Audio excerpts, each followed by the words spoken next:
All right, we're back to the Not So Live show, and I say this every week. I say we got a great show, but oh boy, has a lot happened in the last how many hours are in a week?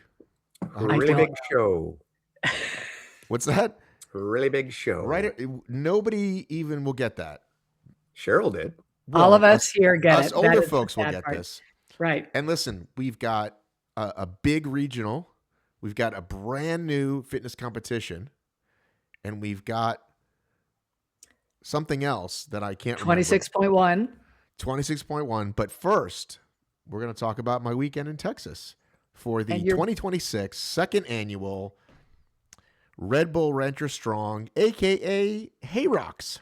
Now, nobody else calls it that, but that's what I call it all the time. People were asking me at the weekend, like, what are you doing? And I would just write HYROX, and people would be like, this is so cool.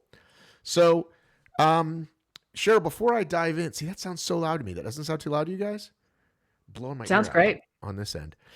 Before I jump in, and I'm wearing a denim jacket with my name on it because I'm extra fancy, and I made Chris Roglowski jealous, so that's really, I know I've made it. I can't. So not every athlete got one of those? Oh, no, you had to be super special. You had to be invited to the special Pro-Am professionals and media thing, which was the day before, where you saw us do some pretty cool challenges. So you want to start there? Okay. Sure. Nice. Hang on. I think who posted? Hang on one second. Somebody posted what they were really quickly because I can't remember. Oh no, I do. There we go. I'll pull it up later. So we were the media people or the influencer people were paired with an athlete. So I got Ariel Lowen, super stoked. Couldn't have been happier. I mean, Noah was a choice. Grant McCartney was a choice. Who are the other like pros? Oh, Thomas Van Tonder, last year's champ. So I got Lindsay. I mean, I got Ariel, and I thought, well, I'm in good shape. But these are some young, fit people, Cheryl. And I was trying not to feel like the old guy. I really was like, just don't count yourself out. And these guys, these fucking influencers are like getting on top of the hay bale and literally doing backflips off them.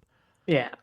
And I'm like, that I can't do that, man. No. Like, boy, is that a gap in age and thought of like even thinking about doing that. Yeah.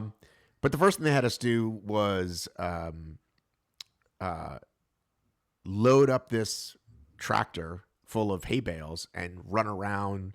Who can get the farthest in 60 seconds, I think was the thing. And so I was like, well, we at least got to get around. So we didn't, I wanted it on, honestly, I was like, I don't want to finish last in anything. That was honestly my biggest fear. I was like, don't finish last. So I don't think we were last in that one. And then we did the sandbag race. Pick up a sandbag, run to the other end. Somebody catches it. You run back. But they were like burlap sacks, right? Yes. Yeah. So not handles and all that good stuff. Right. Well, we thought she would go first. I was like, well, you'll go first and get us a lead. And then I'm running this way and she throws the bag at me this way. And so I caught it and like almost dropped it because what's that law of energy? Object in motions tend to stay in motion. Yeah. So I'm going the other way and the opposite way. And then we just had like a tire flip. And then we had the event we did the best in, which was the rolling the giant hay build. Now, all teams went at once for this, which is the only one we had for that. And I could tell we're going to curve to the right. And there's some cones over here. And I said, listen, this thing's going to curve to the right. Don't fight it. Like, we're just going to go straight. Just like, don't try to fix it. Mm-hmm. And sure enough, everybody curved to the right except for us. We went straight the whole time. And so including people who like ran into us. So we ended up finishing second in that one because they all went off course and couldn't really stay together. And then the last one was pulling a tractor, which I handled really poorly. But the whole time I'm like, don't hurt yourself before tomorrow. So I was a little skittish right? I'm a lot better than I was a year ago, but I'm still in a position of what if something pops, right? Which is not the way you want to approach things. You don't want to approach things injured. But I was a little nervous. This whole event looked like a great opportunity to throw out your back. Like the fact that you made it home in one piece, still able to function, is pretty good, because this is not stuff you do every day. It certainly isn't. But let me say that HYROX training 1,000% paid off, right? Because it's almost all lower body, right? And I never really worked that before. But as luck would have it, because Red Bull is so nice and fancy and generous, they sent me like my entire run on a really nice camera, which we are gonna watch right now, and we can talk about the event. So for people who didn't see what it was, and it was kind of the same. It was almost the exact same as last year, with a couple of small differences. Share. Hang on. Window. All right, are we looking at it? Okay, yes. Let me turn the sound down because we don't want to. There's not much really going on anyway. So I'm sitting here and I'm just sort of like taking a moment, actually, because it's like you got a minute, and I'm like, just take a moment. And by the way, this guy, only guy older than me. So I also like wanted to say that. Like I wanted to be like, hey, I'm the oldest one here, blah, blah, blah. I'm the second oldest one here when I find out. But like, you know what, Matt, just be in it. Just be fucking in it. Don't make excuses for yourself. But the first thing is these monkey bars that you saw people going down, right? And my entire thing was, if I fall off or I've had shoulder stuff in the past, I'm going to embarrass myself and I'm going to end before I start. And it's like, I can't have that happen. And so the day before, when we go to check it out, or no, the morning of, they were letting people like, hey, do you want to go down the monkey bars just to see what it feels like? And I was just debating to like, well, I'll probably be fine, but let me test it. And this kid like, whoop, boom, right on his ass. And I was like, I'm definitely not doing it. And my whole thing was just grab every bar and make it, because then you're fine. And I forgot her name. Oh my goodness. Maggie Thorne had this little bag of chalk. And so I grabbed that and it worked out great. But I just want to start by saying, like, I wish I had another chance at it, because once I let go of that fear, it kind of would have been fine. But I was so focused on just don't fall off this at the beginning and fucking embarrass yourself. So that took especially long. Like everybody's like skipping rings, and I'm like, I literally go hand over hand on every single one. So we'll just get over to the video here. So there's me, and honestly, not to get too heavy, but I honestly thought about Rylan a little bit, because I got quiet and I was saying a little prayer, and I actually What's that? It looks like you are, yeah. Well, I was in San Antonio with him. I was thinking about one of the times I was in San Antonio, and on the way there, I was like, oh yeah, we did that not battle bunker. There was a battle bunker there, but I did Alpha Warrior there with him. So I was thinking about Rylan. So I took a moment there and was praying. And before that, I was doing some karate chops. So he comes down to watch me do it. Now, the fastest people did this in about 1 minute and 45. The average fast person was like 2 minutes. I was over that. But I said my goal was not to finish twice as long as it took Grant McCartney. And I was a success, because I think he was like 145 or 150. So the volume's down, so I don't know when he's counting down. But it sounds like we're about to get started here. But again, being afraid is like the worst thing. And I was like, okay, Matt, just grab every fucking bar. Just be careful. Right. But clearly everybody wore chalk. Yeah, you can see it. And then you had to touch the last one. You had to touch first and the last one. So now these are 50-pound sandbags, feed bags, which most of the men would stack 2 and some even stack 3. But again, I'm like, I'm not fucking pulling my back out at the very beginning. So I'm going to go one at a time. I could have probably risked these last 2, right? But you can see now the guy on the other side is like, he's taken off already because he probably did at least 2, at least once, right?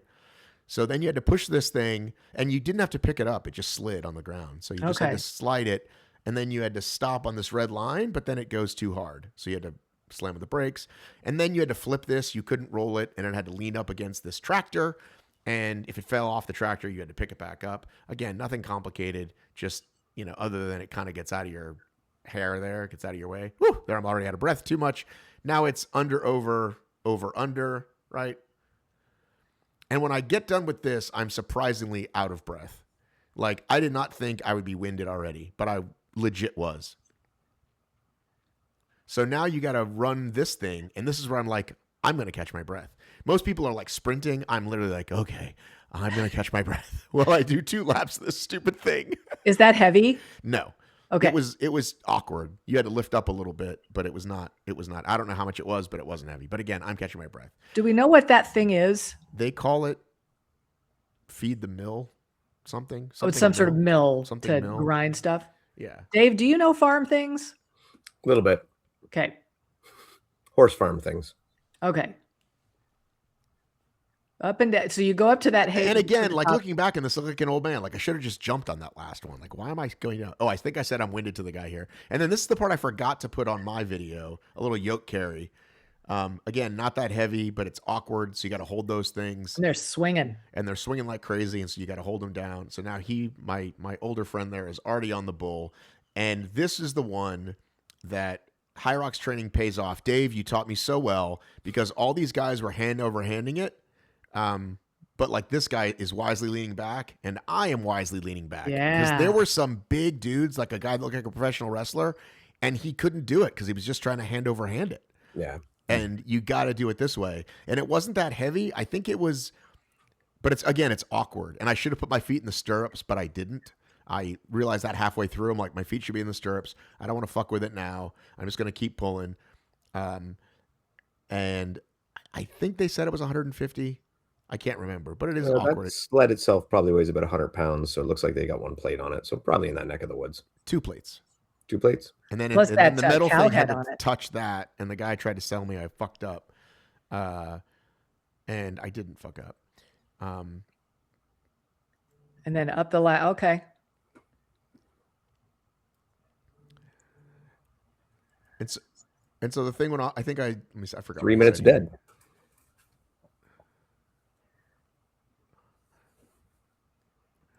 It was actually over because they stopped the clock at 3 minutes. So it was a little bit over. Oh, so you time capped. Okay. But I was time capped plus whatever because other people got time capped as well. And out of 44 men, I finished like 38th. So didn't finish last. Pretty proud of myself. But yeah, I was really glad I got to do it. And I should have just like gone to some monkey bars this week and just practiced once. Because again, I've pulled my shoulder out before in monkey bars, and I was just like, because it was the stupid first thing. But no, it's fun to watch. The pros do it like really fast, like half the time that I do it, and like they say they're going to do it again, so they probably will. I'd like to see more HYROX athletes do it, but it was a good time. So do you know what your time was? 3. I have to go. So the leaderboard is gone for some reason, but I want to say 3:12. It was either, like because it stopped and I couldn't tell. And Cheryl, what would be your time? With those kind of movements, I think I'd probably, if I felt lucky, I'd probably be maybe sometime over 2:30. Let me say that. I think I've got a bit more of an engine than Matt, but I'm also not taking any risks on this event. So the women's had one less feed bag and no weights on the sled. Oh, okay. So a little bit different. Okay. But I forget what their times were compared to the men's. Let me see if they put it on the press release. I can do some math. How much did you warm up for this? Because I would think if I was good and warm, I'd probably be able to sort of roll through it pretty well. It seems like going cold would be No, really tough. I did kind of a shorter version that we did for HYROX, just all the lower body stuff. Right. And then I stretched out this way a little bit, and then I did a couple of runs down and back where I got my heart rate up a little bit, like kind of like you and I have done, just a little tempo thing. Mhm.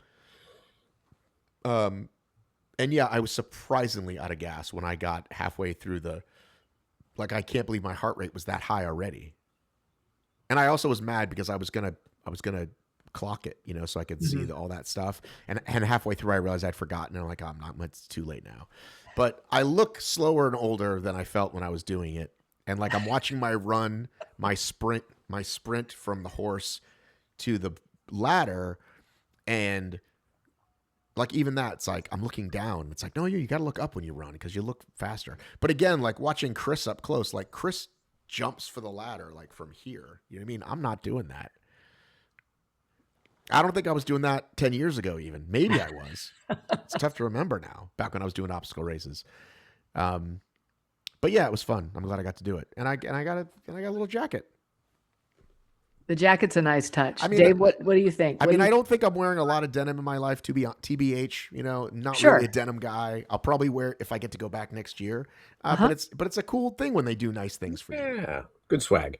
Right? Really nice. No, it's nice. Dave, what do you think? Would you do that? Does it look fun? Yeah, it looks fun. It's very abrupt. Abrupt is a great word. Yeah, very abrupt. Very much Ninja Warrior-esque as far as time domain, and I've done a lot of traveling to do shorter runs than that. So yeah, I would do it. I mean, if everything lined up right, I'd go for sure. I'm gonna guess I'd probably be between the 2 and 2:30 mark. Somewhere along that lines would be for me. I have no doubt. I mean, like I said, the monkey bars, I competed in a lot of Ninja Warrior, so I imagine I'll get through that pretty quick. And well, especially that down slope, like you could really fly down that if you got some practice in. Like all of us have done that. If you got some practice in, I would think you could do that on 2 touches. Right. Just all the way down, then all the way over. Well, probably. I mean, I think most people, like I touched everyone. Most people touched every other. You had to touch the first. You had to start with both hands on the first one. You had to finish. You had to touch both. Right. So there's no bell, so you can't like halfway and then fly off. So right? Looking at the angle there, I'm surprised McCartney didn't go from first one and like Lachey across, like because it's that 45-degree angle down. That's why he didn't make the finals, because he did try to do that, and he gambled and lost. Last year he was in the final. This year he wasn't. But yeah, the ninjas do that faster than anyone. But that's honestly the only real place where they have an advantage. The rest of it is just, can you do the work, right? Yeah, the rest is pretty lightweight though. Yeah. None of the weights were that big, and so the final, the women's final and the men's final were great to watch, because it was Daniel Gill, who's a ninja, versus Thomas. And Daniel, I'd have to look, but Thomas probably had faster runs overall. But then, just like Grant last year had a mistake, Daniel Gill dropped the wheelbarrow, like he was doing 2 bags or 3 bags, and he dropped it, and so he won. And then it was Ariel versus Chris Rogloski in the final for the women, and that was great. And Chris knew she probably was going to get beat, but if you saw my video, she just like somehow went from way back to right with it, because she pulled so well on it. But yeah, the whole thing, like I said, the men were doing it in 2 minutes, and then the faster ones were going under, and then everyone else was kind of a little older, a little over. And yeah, had I known ahead of time what the prize was, I would have went and won, because it was like a MotoGP VIP experience. Second place gets the Moto second VIP. place. Okay, well, I would have went second place then, because I'm a big MotoGP fan. So you need to tell me what that is. Motorcycle racing. Oh wow. Yeah. Okay. Yeah. Big MotoGP fan. Okay, so I just have a question about Red Bull in general. Is it going to be wide? That's mine. They just stuff comes across my feed that Red Bull sponsors. Like they just do these competitions. Like the one I'm thinking of is the tandem bike competition over water, where you just put 2 people on a bike. And yeah, they're trying to like go up and over these obstacles. And the key really is to just keep pedaling, right? Like if you pedal, it's clear you can make it. If you lose any kind of momentum, you just tip over. But they're like dressing these bikes up. They're doing, and now they've got this, and so this they've done 2 years in a row where they just kind of have this one-off event where it's like, hey, come do this stuff, like do this farmer stuff. I'm really curious why they do this. I'm grateful they do. Here's I'm gonna ask you, this is a very straight question. Do you ever see anybody drink a Red Bull? I think people in bars drink a lot of Red Bull. Really? Because I guess I don't go to bars, so that makes sense then. Because I never see anyone drink a Red Bull. But yet they are obviously bazillionaires and they're sponsoring ubiquitous in everything. these hybrid sports, right? They built a car. Like their own car. Do you want to know what chat says? Because trust me, I find myself asking the same question. And we spend time with Red Bull people, right? Like their Right. whole thing is like all this crazy, like what really kind of touched it off for me was like you meet these people, and there's the people that I dealt with directly who like, oh, we run the Texas stuff, and then there's people that run like the regional stuff, and then there's the people who do stuff for the entire country, and then there's They're the very world, big. and it's so much extreme sports stuff plus F1 plus whatever, and they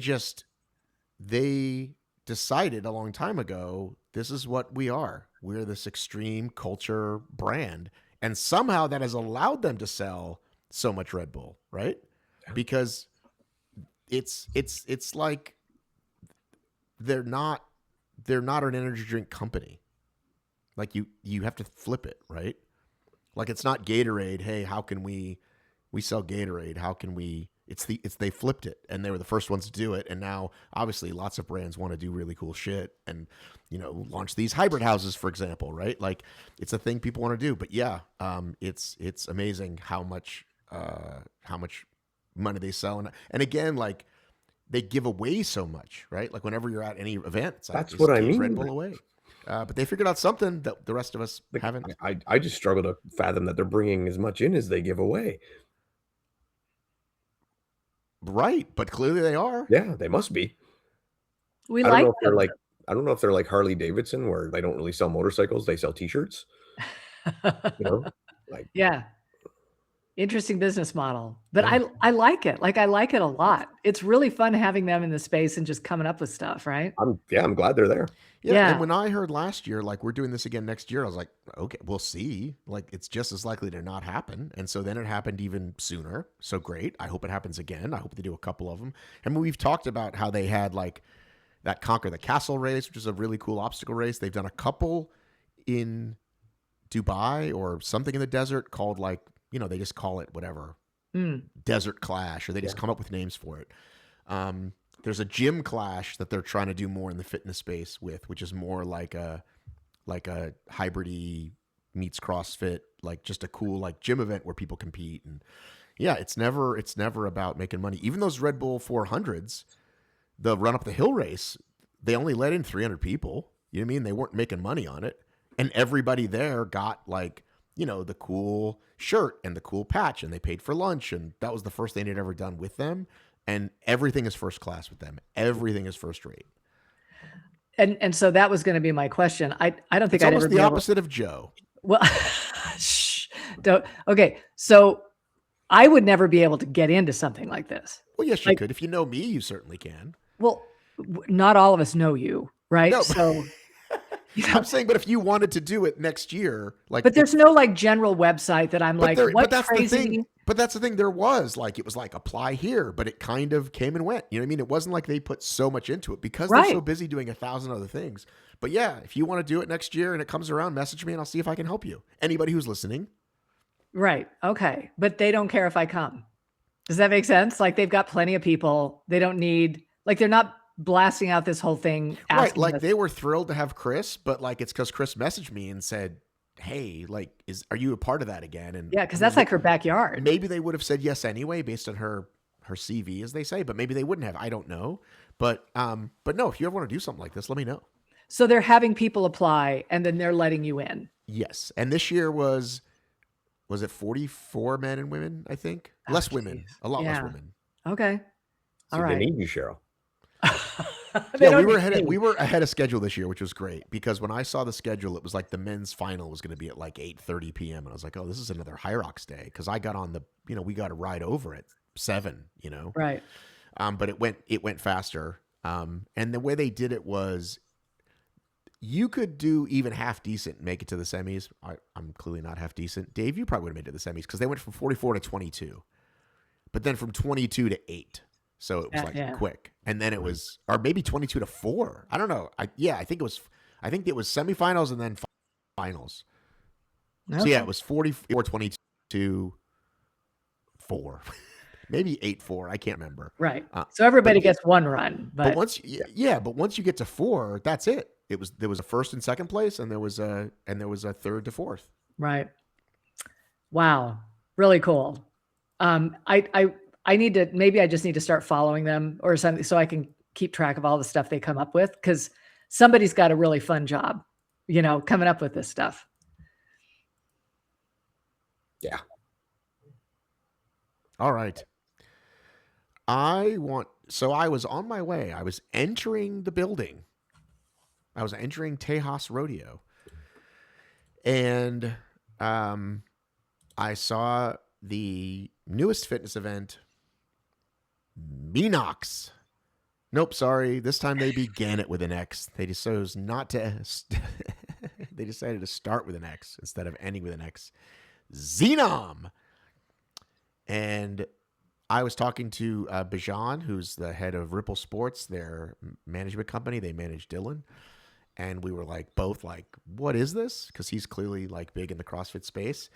And I didn't notice, I think the first 2 or 3 times I glanced, because I was busy. It was Friday. We were at that event and I kept seeing different stuff. But then I saw founded by Keith of Fittest, which I was like, is he just one of the people? And then the more I saw, I'm like, no, he is one of the guys. And Fittest is the company behind all of HYROX's PR.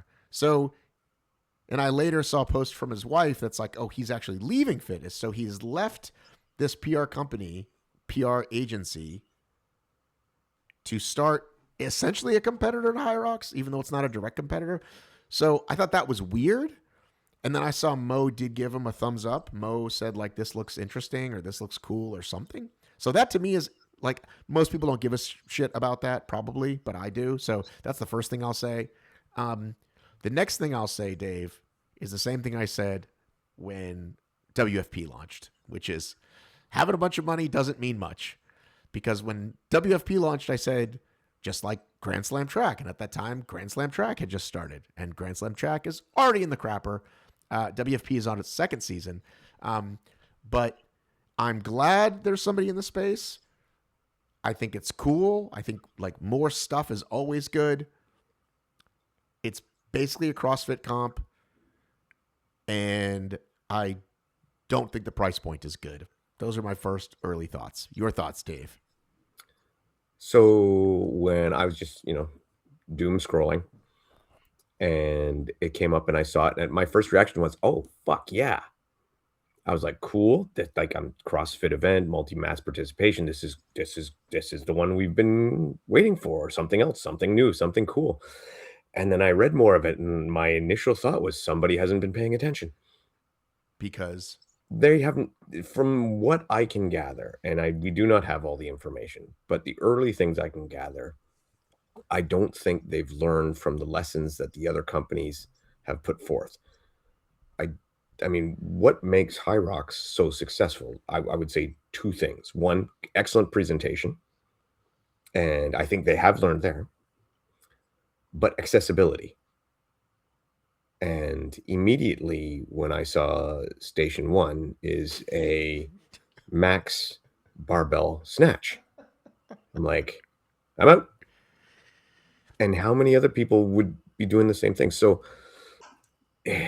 snatch period, right, would have been let's say it was some sort of rep scenario, right? Or ladder, right? Yeah. But when you go max, it was okay, yeah, I'm just, and I get it. They want a CrossFit comp. Cool. That's awesome. As many CrossFitters will tell you, there's a lot more to CrossFit than some of these higher skilled moves that they're putting out, and the more high skilled moves they put out, the less people they're going to get. The narrower and narrower and narrower their potential market is. And I actually hope they're very successful, but I'm not really optimistic, because I just think that, I mean, what we know 3 stations, and already 2 of them I'm out. So you don't want to do toes to bar thrusters and muscle ups? I can't do ring muscle ups.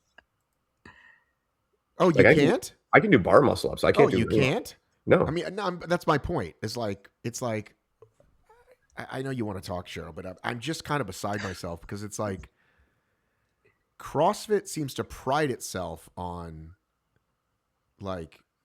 we're not this silly HYROX that anybody can do. We're this really hard modality of stuff. And it's like they've already positioned themselves as like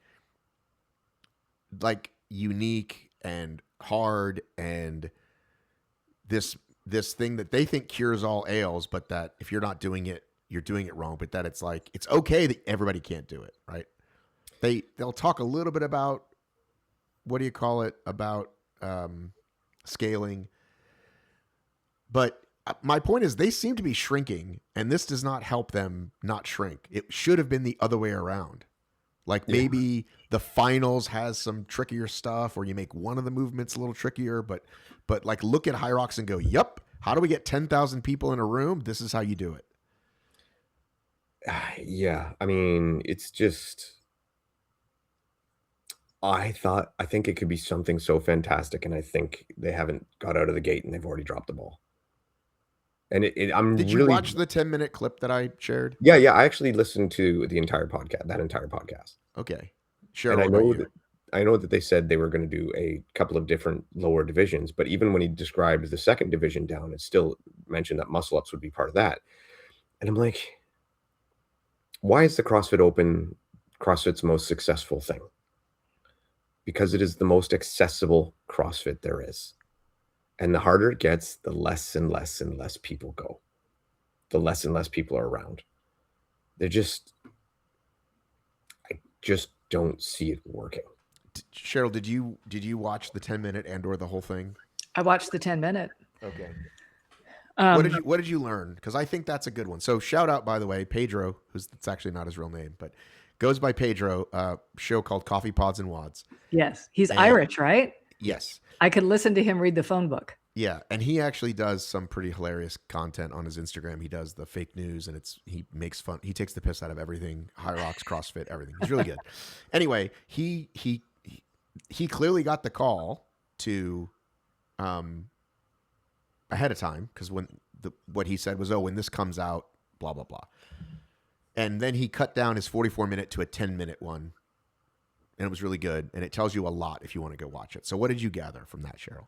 I will say, I'm an absolute sucker for just the big ideas and the optimism. And I really got caught up in that 10-minute video with, the fella talking about, listen, all you have in CrossFit is like your Fran time, right? Like, how do you know if somebody's fit? It's usually just from one workout, somebody does, what's your Karen, whatever. And I do appreciate the idea of, just like if you're a sub 60 HYROXer, that means something. If you're a sub, 3-hour marathoner, that means something. Like, they're trying to come up with a metric to help CrossFitters feel like, across the board, they're very fit, right? And that they're better than their competitors or whatever. And so I really love that idea of having, I mean, I know that CrossFit, prides itself on the variability and so forth, but to have a test, a metric, in a stadium, like, that's got to be why it's so expensive, right? Is because they've decided to really go big and fancy. And because you can't get 10,000 people to do this event, it's going to cost $500 because they're doing it in a stadium, right? They're capped at 2,000. Right. I mean, there's just, and what the rig's like 68 stations or whatever, so you can only have like 68 people come through at a time. So it really is going to be, there's no way they can duplicate the volume that HYROX does, right? So look, I understand all of that. I thought, so it's got to be at some point scalable to somebody like me where there aren't muscle ups. I would hope that the compete, that's the Right. lowest division. I would hope the compete division is there. I would think it would have to be, but it just, But see, here's the miss on from what I see, and you have to listen to me when I say this, as me not taking it personally, but as speaking of someone looking at the space. Ian from UKHXR didn't get anything. I didn't get anything. He went to Coffee Pods and Wads. I don't know how an advanced morning chalk up or spin got all that info, but it certainly was before me. Maybe they got it from each other. I don't know. But it would seem like if you at least care this much about giving the HYROX audience, that we would be catered to. We weren't catered to in the least. There's no mention of what the elite would be, of the what's it called, compete. It was mentioned, yeah, but not, by the way, we've got this compete division, which we think is a great starting point. It's half mentioned. So to me, it is they want to appeal to CrossFitters. You know, he started the interview with my wife and I meet at CrossFit gym. We're CrossFit is basically what he said over and over again. Right. So that's fine. Be CrossFit. But again, if you and he, according to them and from what we've seen, have been with HYROX from the beginning in terms of helping grow that machine. Like he's very close with Mo and Christian. Like, learn from that. So why take out the part that Dave just said? Like, why not make a bigger part of the announcement? And I think it's because, as I'm hearing myself say this, they didn't want to piss off the CrossFitters who are the other way, who are the loud minority. They're afraid to upset the loud minority, so they didn't. By the way, this isn't HYROX. It's really hard. It's CrossFit, guys. But the vocal minority is the minority, and they don't pay the bills.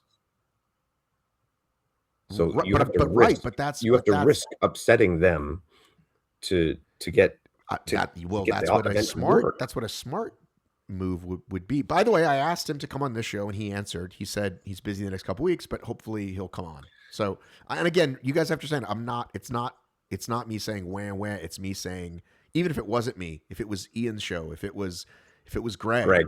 He's probably talked to Greg because Greg is very close with all the HYROX people. Maybe he's already talked to Greg, but at least that, and we didn't get that. It was all fed through CrossFit channels. Yeah, I mean, like I said, that's a different thing. I'm just kind of blown away by that. I'm hoping it's not a missed opportunity. Well, and here's the other two things that jumped out at me. The thing you hear mentioned every time is 15 million in funding. And I'm like, oh, well, by the way, what are they going to pay out in prize money? So Pedro didn't ask. Maybe he forgot. They didn't announce it. He specifically did say this isn't about another championship. So we're not building a championship, at least not yet, right? There's just going to be these events. And it costs $500 unless you apply. By the way, Dave, I applied. I just want to get emails just to get more info. Cheryl, I recommend you do the same. Okay. Anytime there's a new thing, I'm like, yep, sign me up. But P.S., by the way, $15 million to put on 11 events? That ain't much. Nope. How much do you think an event costs to put on? Well, especially when you've got to buy that rig, that custom-built rig, and move it all over the place. Well, and who knows? We've partnered with Rogue. I just made air quotes, audio listeners. Who knows what that relationship is in terms of equipment versus money versus, what do you call it? What's that term they use? When people don't pay money, but they just give you something. There's a word for that. Trade. In trade, in kind, right? Yeah. But I'm going to say, let's just, for the sake of argument, let's just say between 500 and 750 grand a pop to put on one of these events. So it's not like, 150 million is something. 15M is not a lot of money.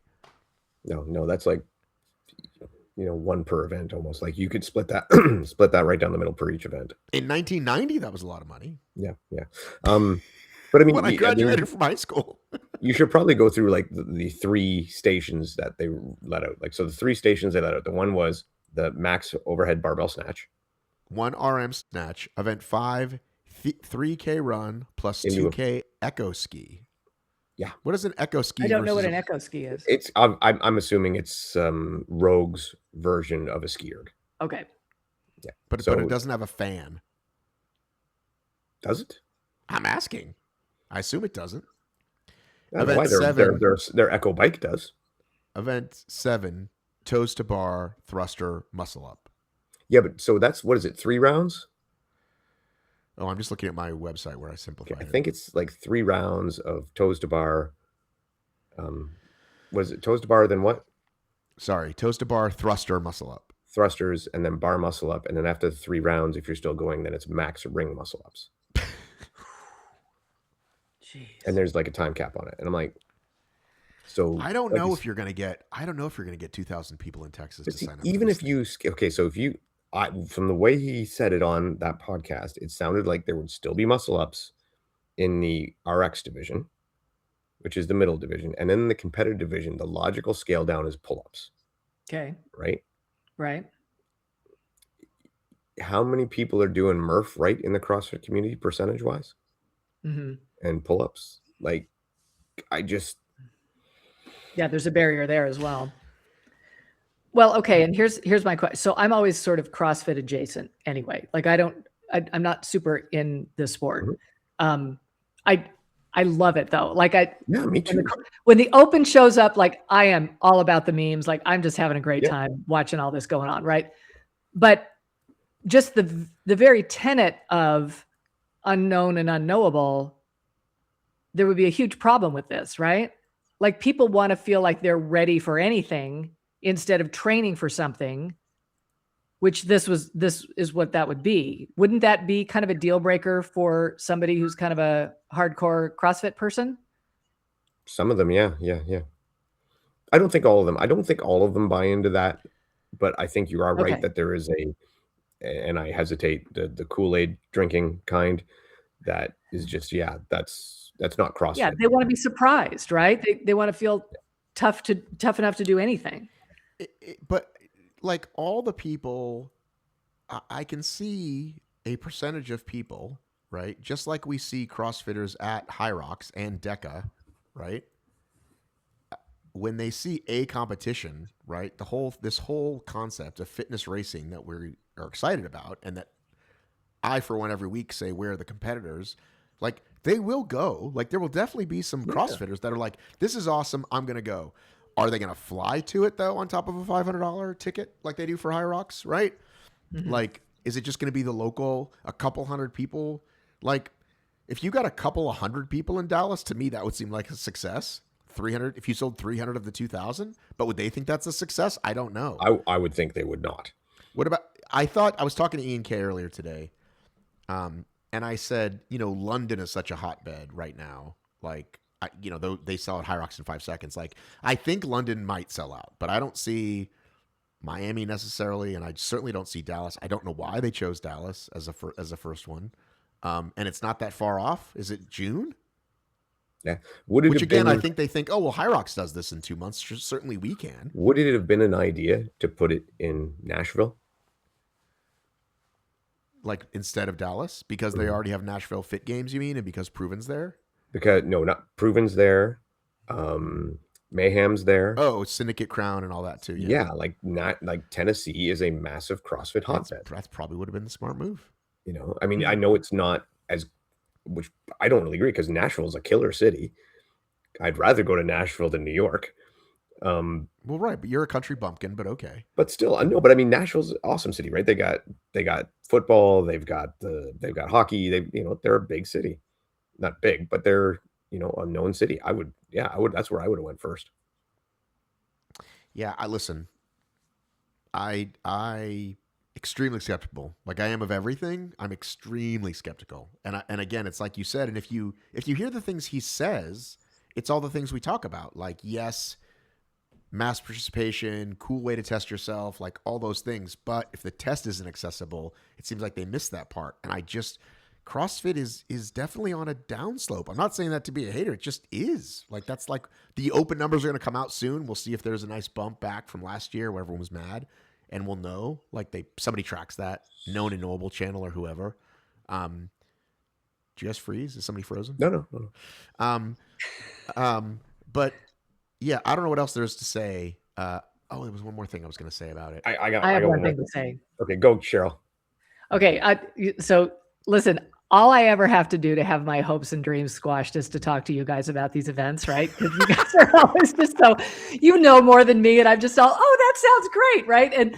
And I will say, look, as soon as I heard about this, I was like, yeah, there's no way. Like, at least with other events that we talk about, like, heck, send me to Rancher Strong, I'll give it a try. But there's no way I'm trying this, right? I'm just going to end up hurt. So it's not for me. But how refreshing was it for me to open up this information when I saw it come across my feed, and instead of, hey, there's going to be this great competition and we're going to announce dates sometime soon. Right. And then just nobody, you know what I mean? Like, nobody actually puts like verbs in their sentences.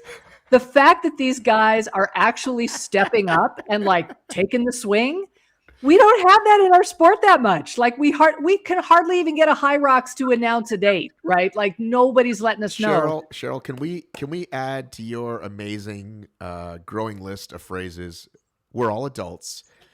Sentences with verbs in them. I really like that, right? Not That's an idea of maybe when, working on, but here it is. Verbs. Here's when it is. Here's how you can sign up. When do we get that? We hardly ever get that in this sport. Everybody's all, yeah, no, we'll tell you later. And so I appreciated the fact that they were willing to do that. You are 100% correct. 100% Thank correct. you. That's all I had to say. That's a very solid point. I did not think about that, and that's a very solid point. And it makes me really sad to say my next thing, which is bare minimum 120 judges at once. Right. I'm going to guess way more than that. Needing to be skilled, not just counters. Judges. This is your chance, community. Step up. We need 600 judges this weekend in out. Dallas. That's what it's like. When they talked about the judges, and he's like, the community's great. I'm like, oh, that means they don't have a plan. And it's, yeah, like that's because, I mean, 68 lanes, right? So 68 lanes, if you're running this, we're not doing one person through all 5 stations in the one day and then going back to the next group. So let's say you need at least 2 or 3. That's 130, 200 judges. I got to mention the thing that I keep forgetting before it's going to leave my mind again. Do we want to know the AKA of this event? Cheryl, do you want to know what it's called? Xenom, the Decathlon of Fitness. Who didn't trademark that? What are they doing? Because I care, guys. Because I care. Never liked that slogan anyway.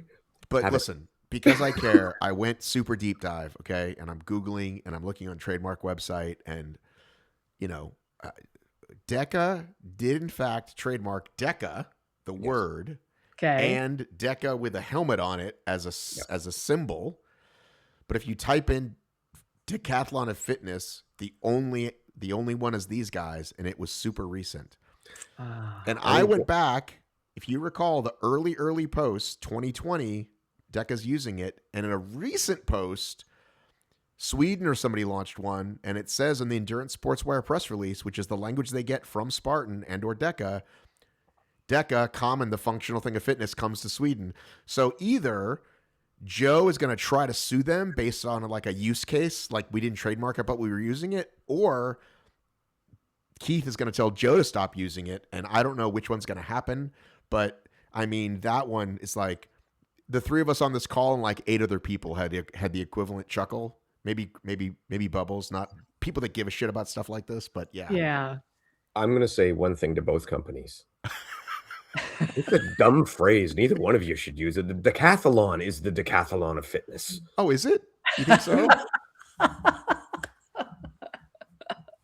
It's like saying I'm the hockey of the NHL. No, it's dumb. It just kind of feels like them just saying DECA who, like it just is like we didn't even know. It's like, is it a shot against? Is it a shot? I think it's a shot. I think it's a deliberate shot. It could be either way. It could be. Do you I need don't to think take a it's so shot? small to them they don't notice, or it could be a shot I at think that Joe. one's a deliberate shot. That's too spot on to not be deliberate. It's a little too spot on to not be deliberate. We've got this thing with 10 events. What should we call it? That is early on how I could tell the difference between HYROX and DECA, because I would forget. And I'm like, oh, DECA's 10. There you go. Yeah. But yeah, like I said, decathlon is the decathlon. Just let it be the decathlon. And they're doing decathlon scoring, which Okay, so explain what that is. Do we know what that is? I heard him say that. I have no idea what that is. I think they're assuming we do. I can't tell you the numbers, but basically what it does is it puts on like this is your max perfect score, and that's 1,000, and then everything you do below that is given a different score. So if, for example, in decathlon, if you run the decathlon, even if you're on your own, you can still set a score just by your times, your distances, blah, blah, blah, like that. So it's a scoring system like that. In a way, the good part about that is that, like, for example, if Matt and I are competing in the same division, we don't have any effect on each other's score where like a basic placing score does, right? Or like at CrossFit Games, your points are awarded due to your placing. This will have nothing to do with your placing and all to do with the numbers that you got. So then how do I win? Well, you get the highest score. Then it clearly matters, me versus you. No, you're not. Hold on. Let me try again. Okay. So in the CrossFit Games, right? You get assigned a certain amount of points for first, second, third place, correct? Correct. Okay. In this, your points are not assigned for first, second, or third place.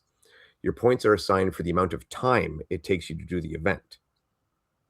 All right. So let's say 100 seconds.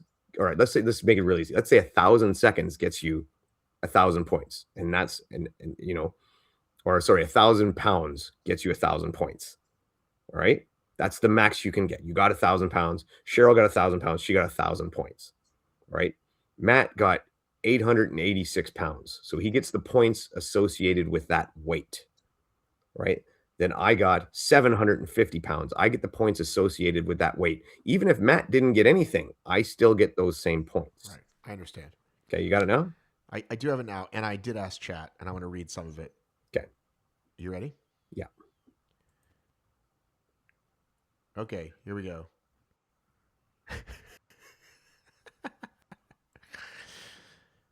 Decathlon is not scored by placement. It's scored by performance using a points formula for each event. Each of the 10 events has its own formula that converts time or distance into points. The better the performance, the more points you earn. All points are added together for a final total. So in decathlon, the first day, you've got the 100 meter, long jump, shot put, high jump, and 400 meter. Day 2, you've got hurdles, discus, pole vault, javelin, and the 1,500 meter. Each event uses a formula that looks like this. Okay, so this one's time-based. Points equals A times parentheses B minus performance. What is this? Caret C? What the hell does that mean? Oh my goodness. Yeah. You don't need to memorize them. Just know faster in track events, more points. Longer, higher in field events, more points. Improvements at elite levels are worth disproportionately more. Now, the reason that this system has an advantage over another system is, like I said, let's say, Matt, you are ahead of me by 100 points, right? And we're down to our last event. So I know I need to do better than you to make up that 100 points. However, in a lot of other scoring systems, I need people to come between us. Yes. And in this, it doesn't matter if anyone comes between us. It's just me compared to you. Kind of deal. Here we go. Why it's designed this way. The formulas are built so that roughly equivalent world-class performances across events yields similar points. The system rewards balance. A massive weakness in one event can't be fully offset by one great event. It's a true all-around test. Strategically, decathletes don't just try to win events, they try to maximize total points. That means sometimes conserving energy, protecting from fouls, avoiding zeros, playing risk versus reward. It's chess across 2 days. Would that make sense in this context as well? Yep. So whereas in CrossFit, on that final day, you could crush it, but if certain people come between you based on where the points were for other days, it's not going to help you. Yeah. But here, if my performance is strong enough, it doesn't matter who else gets what. It's just what I did. Yes. Yep. And to me, I prefer that scoring system. So what they're saying is they're going to design each of these events, which aren't going to change, a value, a max value, and you get something based on that. Yes. Yeah. Now, what it is in detail, we don't know yet, but I prefer that style of scoring to, say, the CrossFit Games. But it is similar to CrossFit in that you don't have to be 1-1-1-1 to win, right? Yeah, you don't have to win any of them. But you do need as many points as possible. Yes. You can be generally good. Yes. A bunch of fourth places takes the win. Yes, which is really the CrossFit motto. It's be pretty good at everything. Right. Mm-hmm. Right. So unless you're Tia and you're just great at everything. Yeah. Exactly. So yeah, that's again. I'm rooting for him. I'm always rooting for people, but I'm super skeptical, super duper skeptical. I just think that they did not learn from other companies as to what could make it better and still have been really CrossFit-y. So speaking of which, I think we should roll right into 26.1, which people were immediately the HYROX Open. We're immediately saying, oh, well, this is because HYROX has so many wall balls, to which I thought, well, isn't it just the first workout and it's always going to be kind of more accessible? But then CrossFit actually did share that meme, which was the two Arnold and Carl Weathers. Yes, thank you. From which movie, Dave? Predator. From Predator, I almost said Terminator. From Predator, the two apex predators shaking hands. One says HYROX, one says CrossFit, and like, you did it, you son of a bitch, and like they're best friends. So HYROX, maybe they did that once they. I don't think Dave gives a shit about us. Do you? Not this Dave Castro. So I don't think that's why he did it. What do you think, Dave? This Dave Claxton. What do I think? I don't know if it has anything to do with Castro. And yes, I do think that CrossFit wanted the rub. Wanted the what? The rub. The association. But Dave is still the guy that programs. Yes. Yeah. So what do you? So I don't understand what you're saying. Well, pick a side, damn it. No, I think sure, Castro programs, but he's still he's not the boss, right? Like he's under the thumb, right? And he also like they like you said before, they're declining. HYROX is growing. They don't want to go to war with someone who's improving while they're going up. They're better. But 26.2 isn't going to be ski erg and sled pull. No, and then they're not making HYROX. And a shuttle run. But they would love to have the HYROX people come in and do the Open. So if they appeared, CrossFit and HYROX were on the same page. We're buddy. Maybe some of the HYROX people come in, sign up, and do the Open. However, the only thing I'm going to say is they did it way too late. They should have done it, 3 years ago? No, even like 2 months ago when they were starting to open up and people were getting ready for the Open, not after the first event's been done and like almost over. I think it ends tonight. All right. Did you do it? No. I will probably next weekend, a week behind, but I had other things on my plate this weekend and I didn't sign up. I'm still not there to honestly, I'm still not over with my CrossFit thing. I still don't think they've made adequate changes since Lazar's death. I don't think they did anything other than just wait and let people forget about it. And I haven't forgotten. So I stand by where I was at. So yeah, I'll probably do it. I'll test it, but I'm not signing up. I'm not giving them any money. What do you think the fastest time so far is done, Dave? Whatever Miriam did. What about dudes? Dudes? Colton. Somebody beat Colton according to this. Yeah, Miriam. Talking about dudes. Some dude beat Colton? I'd be surprised. A gentleman. I would like to see the video. A gentleman named Rockvi Gudnason. Oh, yeah. 21 years old, 354 reps, 11:05. Colton is second. But we'll see who, if they put in videos. It should show on the board, on the leaderboard, if there's a video there. I'll look quick. You keep looking at your thing. No, I'm looking. There's no video. I know what the thing looks like. Oh, okay. So you're on the leader. I didn't know if you're on some other. No, I'm looking at the leaderboard. I see 0. There's no videos for any of the top 10 right now. Yeah, that means they did it at an affiliate and they don't have to show a video. Well, for the top 10 women, only the 10th and 12th women have a video. So they may not have done it at an affiliate. Miriam, Lucy Campbell, and those are the only names I mentioned. Guess who's 8th? Lauren. Oh, I thought it was 6th. Lauren Weeks is now 8th. Again, we don't know how well these are judged though. Maren Mikulovat is 7th. She's a second ahead of Lauren.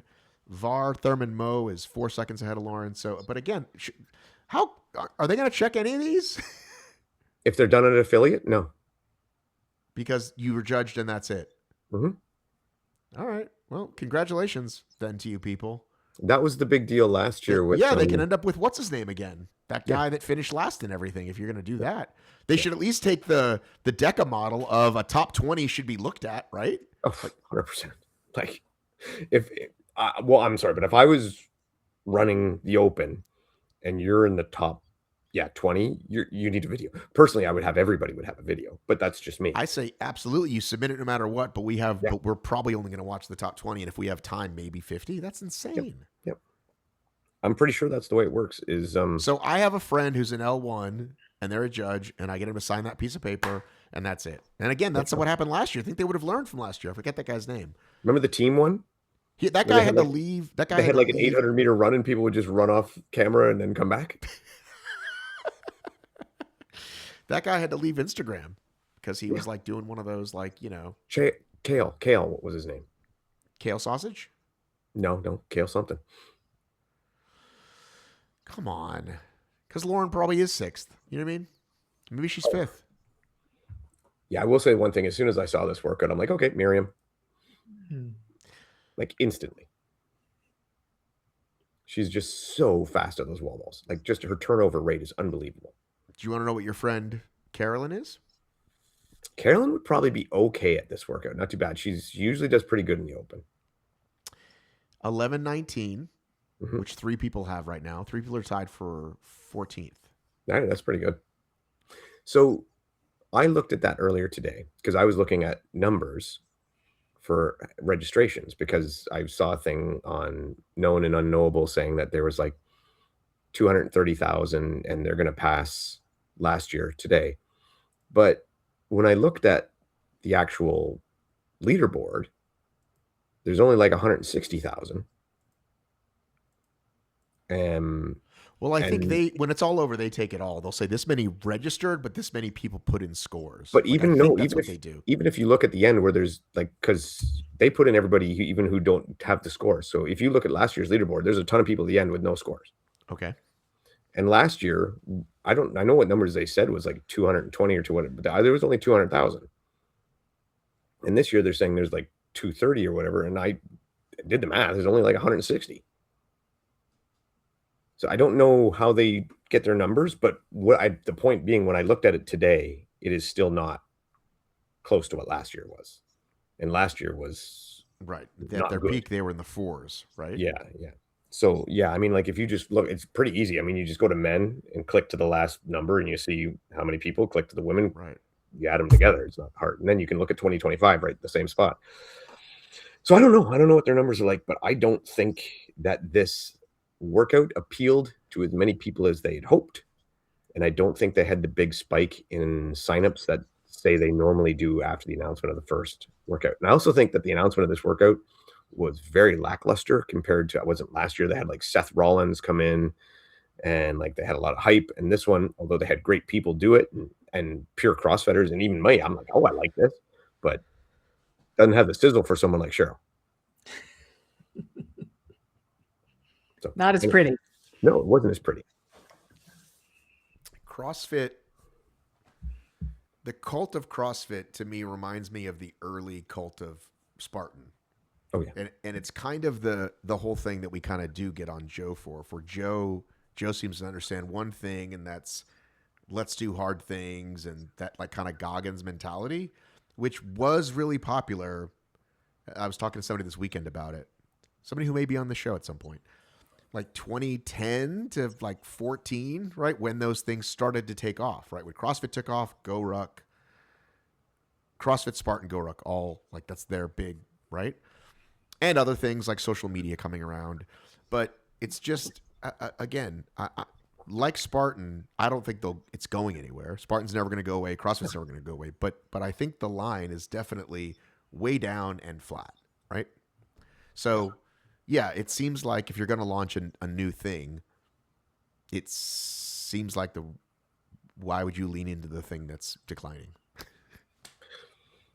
I don't know. Like, again, they just seem to be, there's just so hell-bent on hard and tough and grit. And what we love about HYROX is repeatable, measurable, scoreable. Accessible. Right? Yeah. And not, am I tough or am I not tough? Don't you think you can be hard and accessible at the same time? Absolutely, but that's their measure. GoRuck's whole measure is, do you have grit? Joe's whole measure is, do you have grit? And that has a certain lifespan. But when I can score myself every time, yeah. I mean, and I guess I kind of do agree with he made this marathon versus Ironman reference. Like that was the thing he made. If HYROX is a marathon, this is Ironman. Yeah. But again, like I'm guessing a lot more people do marathons and 5Ks than Ironman. Would that be wrong? No, that would be right. Okay. So anyway, I don't know what else to say. And Ironman isn't as hard. Like I just need to learn how to ride a bike and swim. Mm-hmm. You know? I mean, sure, endurance wise, it's different than a marathon, but good heavens. You had me at muscle ups. Forget it. Like it's not happening. Well, like I said, as soon as I saw Snatch, I'm out. First move, out, done. No thanks. I really do. When I saw the workout for 26.1, I did not think that they were trying to attract HYROX athletes. I felt like they were trying to tell HYROX athletes that they know how to do wall balls and we don't. Yeah, that has worked out really well, hasn't it? Well, so there's that. But this is not a HYROX workout. This is an LT Games workout. And Wes Robertson should have taken a trademark out on the box step overs and the box jumps and the wall balls, because that is a cornerstone of the LT workout. So every one of those moves. Yep. Nobody seems to be noticing that. Yeah, it's basically LT, just a lot more wall balls. So. Yeah. Well, I think when I watched that announcement and Castro had them guessing what piece of equipment we're going to use, and I think it was Colton picked the barbell, and he said, "Nope." I swear I could hear the collective CrossFit world groan. Yeah. Just go, oh, because they wanted that barbell. Of course they want the barbell. Let them have it.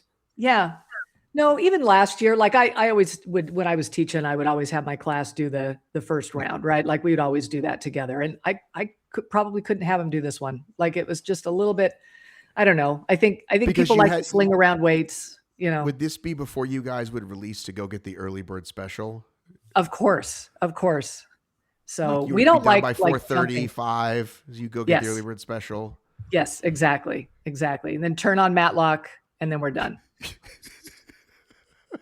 Not Matt Locke, the Right. HYROX sports director, but the show Matlock for people. Listen, the younger crowd might not know.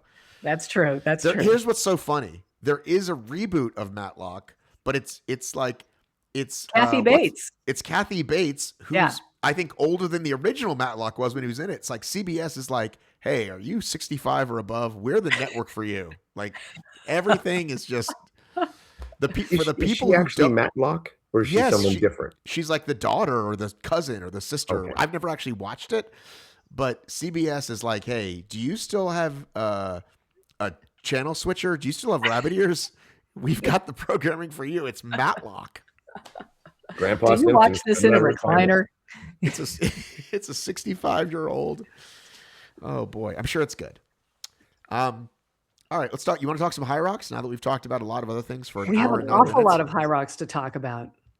Well, I think would you say the most important thing is the race this weekend, or should you want to do the other things?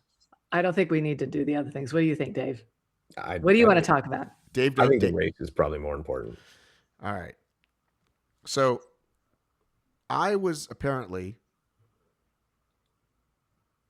the last person to know that Meg wasn't racing. I'm sure it came up before. I'm sure there were posts, but I'm looking at this and I'm writing my little write up, and I'm like, blah blah blah, and I'm like, okay, who's already qualified? Who's made? I'm like, is this a typo? So there's no Meg, and there's the only other people who passed on it were somebody I really wanted to see in Rebecca Hammond, who was also injured. And then there is another woman who has an American citizenship but lives in Australia, but doesn't have enough Australian citizenship to race in Australia. So she's just screwed. So she's out as well. And now I'm forgetting her name. Let me pull up my Instagram. While you look up her name, I don't know why, but it never occurred to me that Meg would even come to this race. I thought she was hurt from before and she raced again. And so that's where my mind was. She did. I remember posting, hey, she's back. She dropped to 56. Yep. No, she raced 2 good races. She qualified for Phoenix. Hurt again. And then she got hurt again. But where was she funny. hurt again? She hurt her meniscus after that second race. Tore her meniscus. And so she's, so she was out for Phoenix, but I don't know why when I think of her, I never think of her running, say, a regional race. I think of her running majors. But this is like just under a major though. It's almost a major. All I'm saying is, I don't know why. She just doesn't seem like that person anymore. Sydney Royce, who's lived in Australia for 10 years, only holds an American passport, and was like 10th or 11th, and now sadly she didn't want to come all the way over here for this, so it's kind of a bummer for her. But it is good news for Chris Wigloski, Rachel Legacy, and Lindsay Bigato, who were 16, 17, and 18, and they got in. And then Kelsey, Maria, and Janelle are the ones that are the next roll downs. Lauren and Vivian both already qualified. Yep. Only one spot. So third place could be the one to watch, guys. Yeah. Oh, by the way, this is on the women's side. I can pull up the they print it really small on the Instagram. Can you guys just pull it up on your own phones? Yeah. I'm good. I want to say this. So I criticize HYROX a lot. I'm very excited to see a lot of these women and men running this race that do not normally get a chance to run in the Elite 15. And I think that that's pretty cool. Yeah, and they're going to get the kit, right? They're going to get the whole shebang. They're going to get the intros, the walkouts. Yep. Well, yeah, that's my question. Like, how high production is this for HYROX? I did ask Kat Fossbender if it's going to be on YouTube, and it is. So I'm just assuming they're rolling out everything like it normally will be is. live streaming it as they have been, because I'm assuming it'll be just like all the others. Yeah, I think that was the goal. That was the that's goal, really great. Yeah.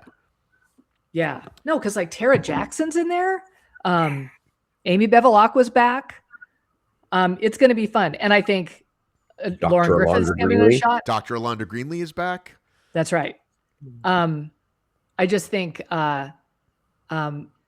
you let Lauren and Vivian do whatever they're going to do, right? And then it's a race for third, right? Like just everybody sort of hang back and decide sort of who to race. I'll just read the rest of the women for everybody. So Morgan Schultz, Fossbender, Carolyn Watkins, who I don't know, Audrey, is it Skiver or Skiver? I've seen her at a couple pro events. We haven't actually spoken. Tara, Amy Bevilacqua, Dr. Alondra Greenlee, Lauren Hewson, Leanne Girard, Lauren Griffith, and then the three that I mentioned, Chris, Rachel, and Lindsay. The lone Canadian. Yeah. Nice. She's a great person. I'm so excited for Lindsay. Do all you Canadian athletes know each other? Yes. Okay. And they're all nice. They're all nice. Yes. Yes. Lindsay is one of Bethany's Athletes. flock. Okay. Flock. Awesome. Yes, she has done a lot of training with Bethany. I'll put it that way. So good. The bummer is, I thought because there wasn't as many races, we might get an earlier start. It's only a 2-day event. It's only open weights. Nope. 7:30 for the women and 9 o'clock for the men, or vice versa. So once again, well, that's great for the people overseas. Wait, no, it's shit for everyone. All right, cool. Every single one. the Except for West Coast, we're gonna have a great time. The only good news is that like it's a shorter weekend for me. There's no Friday races. It's just Jack Saturday Bauer's gonna love it. Yeah. This isn't Friday and Saturday. This is Saturday, Sunday. So okay. I'm actually flying up Friday. So it's a short trip for me. Okay. Thought about driving, Dave. Actually thought about driving. But how far is the drive for you? I think it would be 12. 12 hours? That's 12 a hard one. That's a hard one. I'll let you off with that one. Before charging, though, I'd have to charge a few times. So I'll let you off with that one. That's a hard one. Okay. Sorry, I'm looking at my text here. So, yeah, I'm excited. I don't think it's the grid. I think it's the regular race, right? Because it doesn't need to be the grid. Because it doesn't need to be the grid. Well, it never needs to be the grid, is what you're saying. That's exactly. But I'm just saying for the audience's point, yeah, it'll just be the regular. So I did see the map, but I'm not publishing it because even though they haven't put out the map, I don't want, just in case it's different for the elites, I'm not changing it. But it's one of those like not in order maps. It's one of those like 2, 5, 7 situations.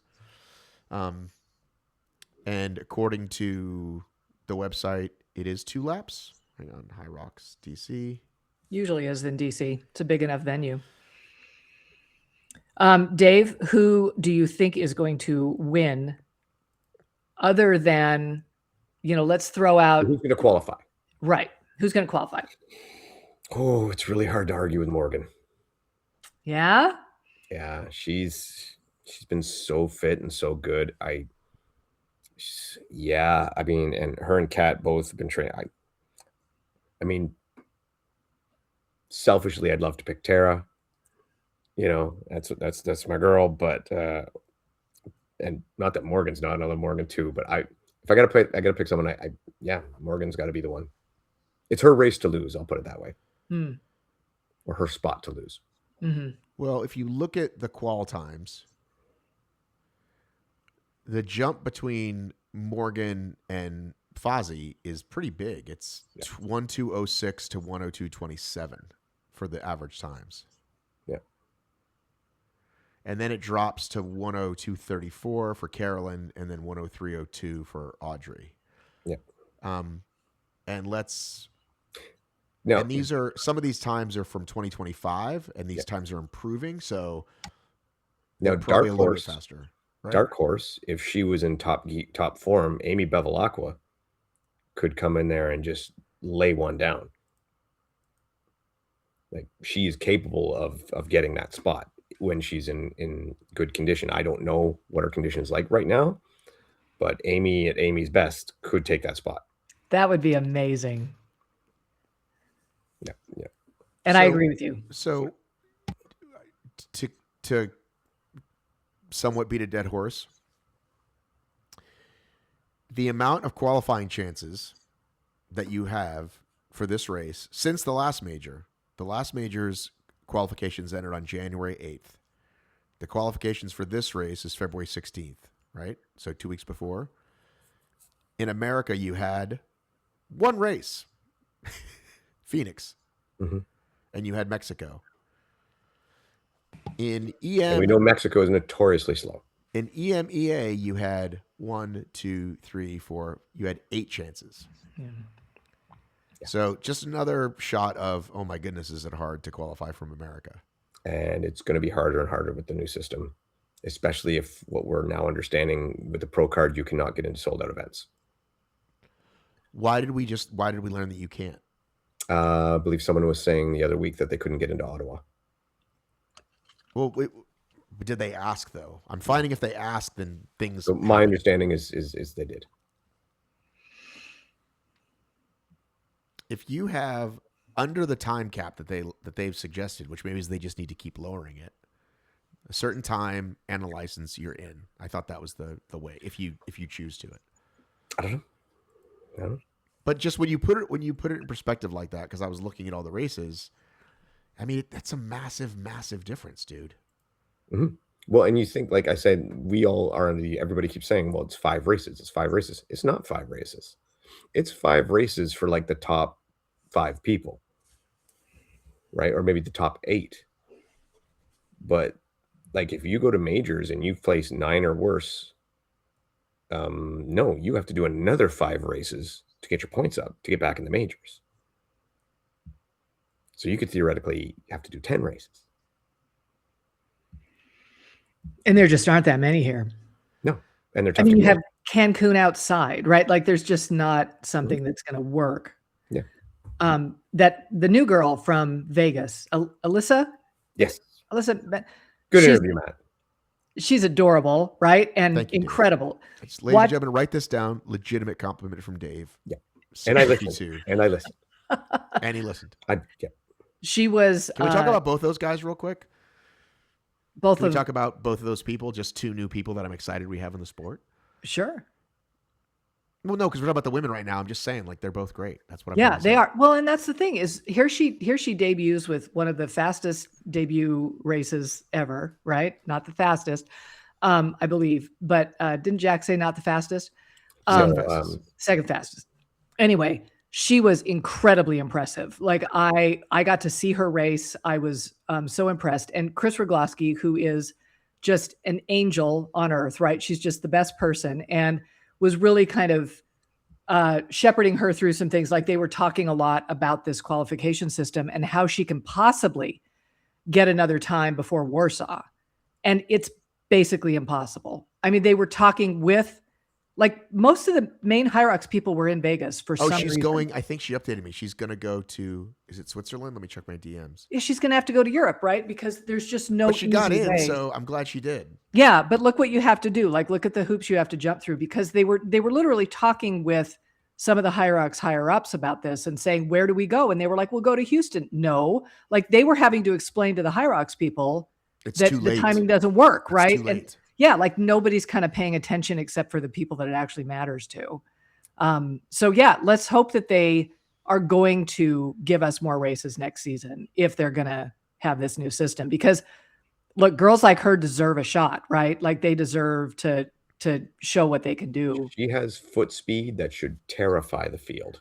Listen, she comes rolling into those stations and she just stuck out like a sore thumb. Like, I don't think I've seen somebody look so ready to win. And she was full on done with wall balls almost by the time everybody else was coming in. Yeah. She was incredibly impressive. And this is just on, I don't know, a couple months training for this. She, you know, she admittedly like gassed herself on the sled because she had a janky sled. Right. Well, that first sled got a lot of people. Yes. Grayson had problems with it too. But it's just, you know, to have a schedule be an issue, right? That's just really unfortunate. That's all I'm saying. So, and it's too bad she couldn't be in this race. All right. So let me play commissioner for a minute. And Dave, you argue for the side of HYROX. Okay. I'll do my best. Since America has less races, okay, it's only fair that they get a later cutoff. So you're saying since they have less races, they get a later cutoff for the majors. Right. So what's HYROX's reason for shutting that down? Strangely enough, I'm going to guess it's consistency. So it's the same across the board for them. So it's their systems are easier to use. Correct. Except it's not the same because over here I have 10 chances and over here I have 1. So how do No, but I mean the shutdown, like the shutdown beforehand, for example, like their computer systems and everything. So it's like what is it, 2 weeks before or 3 weeks before? Right. It's 3 weeks before, except for in this one weird case, the beginning of the year where it was 2 or whatever it was. Yeah. So I'm just going to assume that it's because of their computer system, their logistics and such like that. Because it is a legit argument. It's not just like where Americans were crying. That's legit. Hey, we barely have any races. The one we have is 1 week too late. Come on, you can't extend the rules for that. Like, I don't think the other countries would say, "How dare you, Americans?" Like they'd be like, "Yeah, we get that." But to play devil's advocate, if I am the 15th person in that list, and 1 week before the event, I'm not sure if I'm going because someone could knock me out to the next race, that's not cool either. I think it's literally a day. I think it's like it shuts down on the 15th and the race is the 16th. It's literally like a day. Yeah, I'm just saying that's where I would go with that, because I'm a believer that the deadline is too close to the races because the athletes don't get to do proper planning of logistics. You think it and should be a trips and month? whatnot. Oh yeah, well, I mean, we all know what I think, but if you have to go with the system, And I every do race think- should be an LCQ, and Mhm. you should be president of America. Why the hell would I want to do that? So you can fix our problems. What do you mean? Oh, jeez, no. Hey, congratulations, by the way. You have a dual citizen in the house. That's right. Congratulations. That's right. pretty cool. Yeah. Canadian rye now. Fantastic. She did her shot of maple syrup, which Fantastic. apparently isn't a thing. We'd have no idea why we did that. But anyway. What do you mean? It makes perfect sense. That's what I It would felt do. Canadian to me. Yeah, but it's not really a thing. Anyway, yes, it was a big day. Very happy, very excited. Thank you. It feels like that would be a chance. And yes, there always would be complainers like, well, if you broke the rule, now you have to break the rules for everybody. And they could say, fuck off. We're doing it because it makes sense. We're doing it because it's that fair. would be on par for the course. The fuck off, we're doing it anyway. So then they should listen to me. Yeah. It just feels like the qualification dates department didn't talk to the race Schedule scheduling department. department. Like it feels just straight up bureaucratic. That's all it feels like to me. And I think that's what it is. Well, again, okay. So how about this? What if, does this hold water? Europe, 5 races. America and APAC, 3 races. Would that be fair? Because, by the way, they only have 2 races too, by the way, and they're not close. The APAC, remember I said America has one, Phoenix in Mexico? They have one in Australia and one in, name a far country. It's not New Zealand. It's not close. Yeah. So what about that? What do you think about that? Jury of 2. I mean, I'm gonna go with no.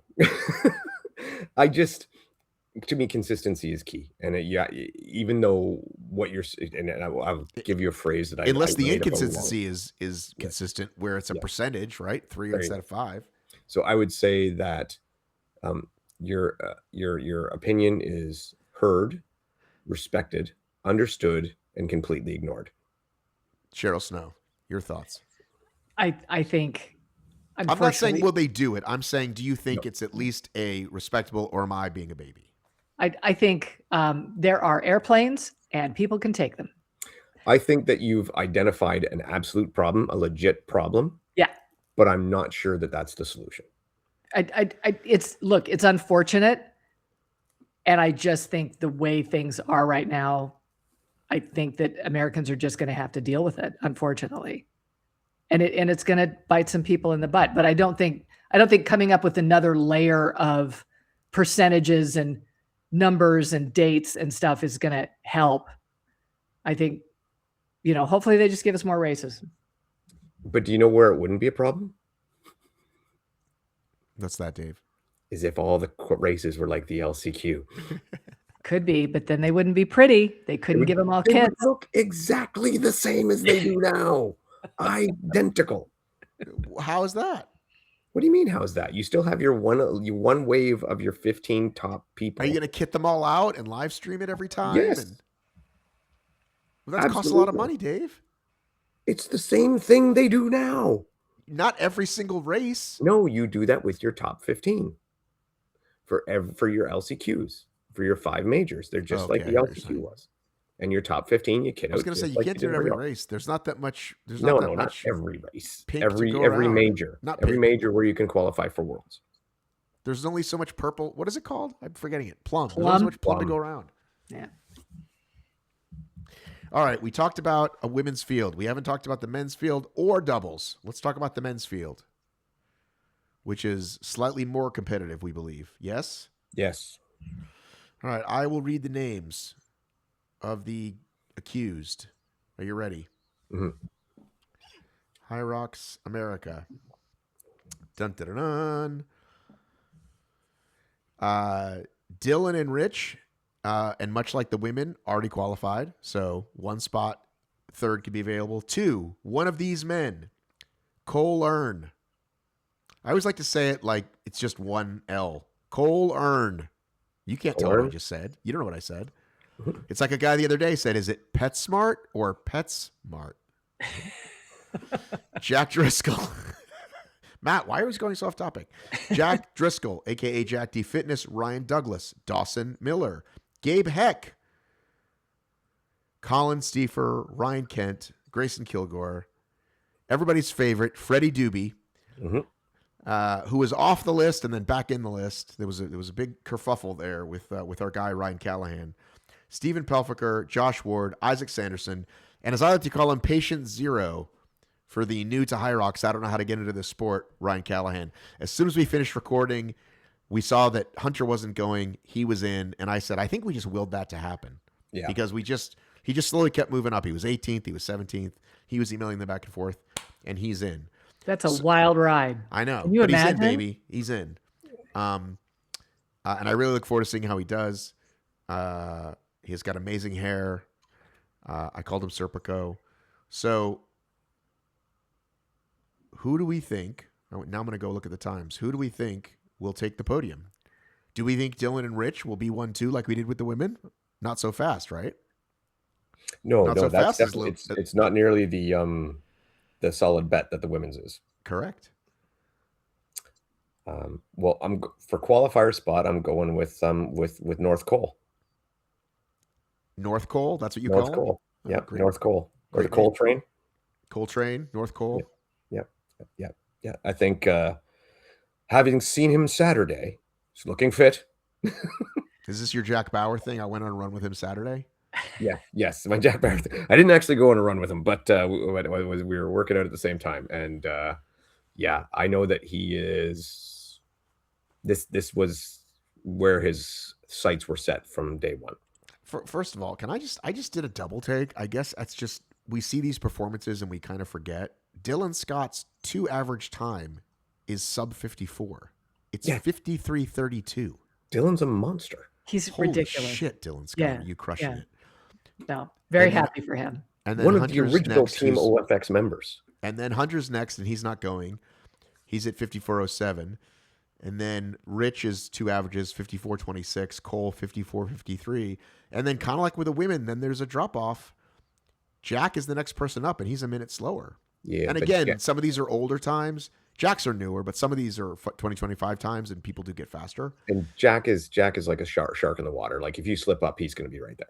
Yeah, exactly. Ryan Douglas, I don't even know that well. Ryan and Dawson, I don't know that well, to be honest. Both very good though. I mean, I've met them both, so don't at me, don't hate me. But now we're into the 56s, which again, by the way, really fucking fast. like we're talking about these times like they're not that great, but it's like 56, you were the world champion, right? Mm-hmm. Like by a lot once upon a time. Next up is, where did my little list go? Colin, Ryan. Oh, love Colin.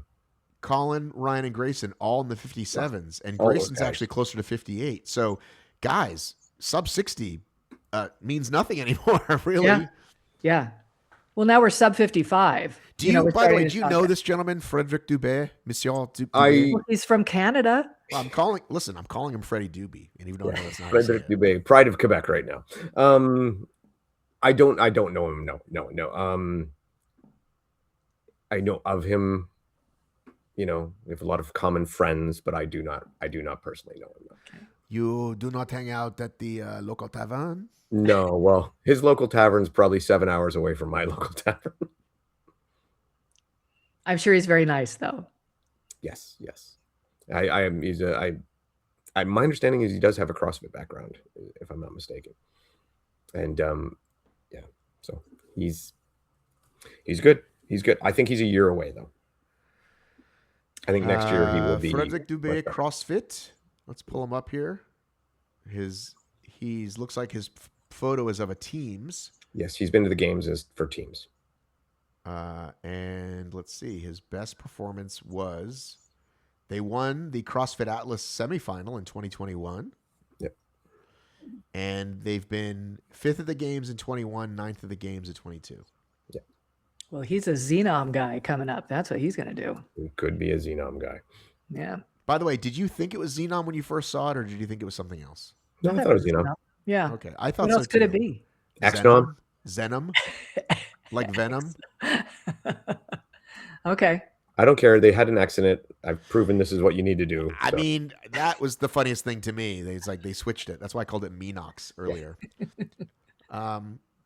Any final thoughts on the men before we go to the doubles? Here's what I think. What I love about watching the men's singles is they all take their shirts off and it gets you very excited. Well, listen, they're all specimens. I can't hardly even bring myself to like say hello to any of them. I'm just so embarrassed, right? But they're incredible human beings. But so often they have a bad day, right? Like this is not guaranteed that anybody's like, sure, sometimes Dylan wins, but not always, right? Sometimes he's almost last. Right. And so I I kind of enjoy watching it because you just never know who's going to blow up. And honestly, Rich has never like flat out won. I don't think he's podiums, but would I love to see him win this? I mean, I think he's feeling really good right now. He turns 40 this month. Let's give go. Like, come on, kid. Like, let's give you a little boost and realize you're not dead yet. Right. So, but honestly, I feel like anybody could have a good day and I'm really going to enjoy watching this. There's nobody in this field that would upset me if they won. Right. Super happy for him. Yeah. Will you stay up, Cheryl? It's Pacific time and I don't even have to. I can have a normal day and watch this. I'm the only one on the planet. Okay. Me in Hawaii. As often as the case when I'm at these races, there's things that I might see that you don't see, and there'll be things that you see that I don't see because you're watching the live stream. So be on the lookout, right? Well, that's what we do. People get injured. There's weird penalties. So penalties that don't happen. Penalties that don't happen. No, one of my favorite things is texting you guys about this stuff. Right. I'll be on. So next up is the doubles on Saturday night or Sunday night, which I think the venue will be fucking empty, but I'll be there. First thing, thank you, HYROX, for actually putting out the doubles list. What do they do before? Do they not? I don't know. We're always searching for the doubles. By the time we record, there's never any doubles list. I can never know. I like the doubles so much, and the list is never out. It pisses me off. This list is out. I'm very happy. Well, I'm going to start with the women's doubles, and as I put in the note, Cheryl, when I say roll down, I mean roll down. We do not know who a lot of these women are. We look forward to seeing them, but because the field is more open on the women's side, how far did it roll down? Really, really far. And I heard unofficially not off the record. I heard unofficially that some people missed an invite because they weren't even looking for it. Like, obviously, if you're looking for it, you're checking your spam every day. If you're not looking for it, you might not check your spam but once a week. And that's what happens. I think all adults, by the way, check your spam once every couple of days. You never know what might be in there that's important. Every couple of days, hop in there. But apparently, I would have to go. Do you want me to look? It's got to be more than the 40 they have listed, right? The 15th team is Zoe Verkerker, Claire Haynes, no relation to Claire Danes, and Zoe, I want to get this right, Zoe Verkeke, or Verkeke. I mean, I know Emmy and Nicole, the 13th team, and I know Marissa Palmer. I don't know her partner, but then 12 through 7, I've never heard of, right? For the most part. Do you know any of these women? No. So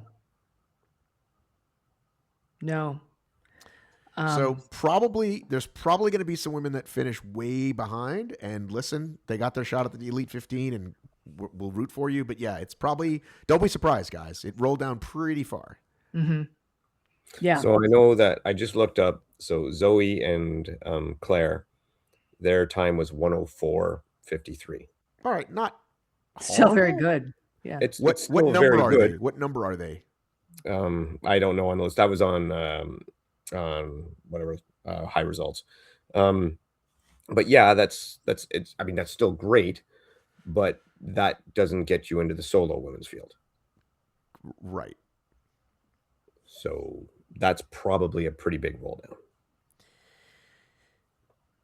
Yeah, and listen, you're going to get the kit. You're going to get your chance to shine. You're going to get a cool walkout music, and Yeah. we're not dissing you at all. We're just Nope. acknowledging as people who watch this sport that that's the fact for the women's race. So the women's doubles teams, Kat and Morgan already qualified. Lauren and Vivian did or didn't? Yes. Lauren and Vivian, yeah, they're qualified. Yes. So Alondra and Chris are number 3. Right. They have not qualified yet. Would you put them over Tara and Maria and or Allie and Megan, who I also don't know that well? Allie and Megan. I'm going to look them up right now. I think that Tara and Maria have more potential. Like potentially could go faster than Alondra and Chris. However, in the last little while, I don't know that they've demonstrated that they will. So it's a pick 'em. I think 3, 4, and 5 are going to be an interesting, fun thing to watch. Yeah. For sure. So again, I mean, you've got the top 2 who I think are pretty solid teams and are going to do really well. And then that third place is going to be a lot of fun to see who can pull it off. Yeah, I think it'll be an epic battle. Yeah. You know what? So these guys were called up and I met them. I'm looking at a story here from 6/15/25. That sounds like the world champs. Last minute call up, Megan and Allie. Nice to meet y'all. I'm now reading out loud. Sorry. So yes, so that's who they are. I do know them. We met briefly. And so this will be their second shot at the Elite 15. Awesome. And then, yeah, it's going to be one of those things. Again, I think also like penalties, like it's all up for grabs. It's all up for grabs in that 3 to 5th place shenanigans, right? Mm-hmm. Did I hear you bet against Maria? I can't believe that, Dave. I can't believe what I just heard. I didn't bet against her. I said they had more potential. They have the potential. They had less potential. No, I said they have more potential, but they have not shown it in the last little while. Like like Maria's last few races have not been anywhere near her capability. And so if she comes out with a race where that's near her capability, I think they take it. If she does not, they don't. All right. Over to the men, where I am just noticing now for the first time, there are no qualifiers. So the field is literally wide open. Whoever finishes first gets to go. First up is Dylan and Steven Pelfricker. Next is Ryan Douglas and Jack Driscoll. Then Raw Dog. Raw Debo. Raw Debo. Isaac and Austin. Oh, my goodness. Yep. Fun. Talk about dreamy. I don't know if I'll be able to watch that heat. Oh, my goodness. Woo. I'm getting the vapors over here. Jarrett and Hayden. Colin and Ryan. What's that? Colin and Kent. This is going to be fun. Oh, Samuel Hébert and Frédéric Dubé. The French connection. Bagita and Gaudette. Talk about a couple fun. of couple of old timers. I love that. David's north of 40 at this point, right? McGee Both of them gotta be, right? Yeah. I don't know if he's there yet. He's got to be damn close. Yeah, gotta be. Ain't no party like a Walkington party. Yeah, nice. Cole. Two guys. Do we know Josh Ward and Mason Stevens? Josh Ward, I feel like I know. I've heard that name, but I've not heard of Mr. Stevens. Gabe, come on, give it to me. Piper Gerdes. And Caleb Green. I was going to do the green. I can say that. Alex. So sorry, Gabe. Alex Ratkovich, which is Morgan's buddy, and Brett Gornick. Okay. Oh, another Canadian connection. Yep. Jay and Cole. Yep. I did not know they were racing together. I think this was a fairly recent development. Well, I mean, no disrespect to Jay, but I assume Cole is looking for a faster partner. Not to be a hater, but Jay's a great guy. Cole already has his time with Alan Ploge. Right, but he needs one for next year. Yes. Well, yeah, here's my question. You've got 2 teams that are USA Canada. Why are they even doing that? Is that because it's still allowed this year? It doesn't matter for this year. It's next year. It doesn't matter yet. All right. So this won't be something for them going forward. No. No, I think this is a great chance for Jay Muscat. Hang on. I'm gonna pick my dark horse right now. William Allen and Peter Edgar. They both have 2 first names. I'm rooting for that team. There you go. That's as good as reason as any. That's fantastic. I hope they're listening. And then Josh Salzman and Chase Stevenson, who I also don't know. Tune in live on YouTube. Who will claim glory? All right. So I feel like I don't see any of these teams beating Dylan and Steven except for maybe, I guess, the top 3. The top 3 might have a battle. As much as I love Austin and Isaac, I don't think they got the legs in them to keep up with those top 3 teams.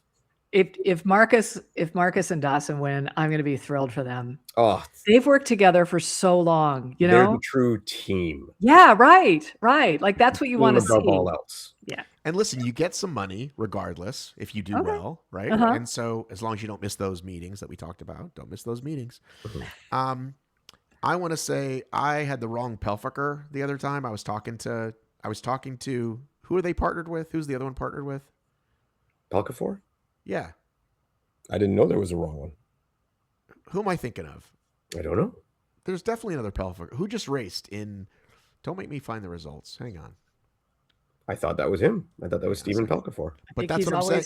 I screwed up and I was talking to the wrong one. And they were... Oh. Hang on. HYROX Phoenix. Going to high result. The greatest site in the world. HYROX doubles elite men. Where'd it go? Yeah, you got... Where'd it go? Stephen Pelfaker, Dylan Scott. Who am I thinking of? Okay, forget it. I don't know who I'm thinking about. I got something wrong in the last race in Vegas, and I don't remember what it was. Sorry, Phoenix. You did it again. Steven and Dylan ran a 49.34. Jeez. And came in 5th. Yeah. In Phoenix. Ridiculous. Yeah. No, this is going to be fun. I think to have this come in so quickly after Phoenix, it's really fun. And there's so many teams there I like. Yeah. No, we'll just be genuinely happy, right? Yeah, and listen, it won't be empty. There'll be friends of all these guys will be there, but it certainly won't be as full as the singles race. And again, because they're so late, it's just like... Yeah, but you remember Phoenix. Nobody was there, and it was still great to watch. I would love to see them do it all in one day. I know that would take all the Elite 15 solos out of the doubles, but it would just make an awesome day. And then you'd be all sorts of cool teams too. You know, different faces, team specialists. I mean, I don't know. I don't know if it's a good idea or a bad idea. It's just an idea I like.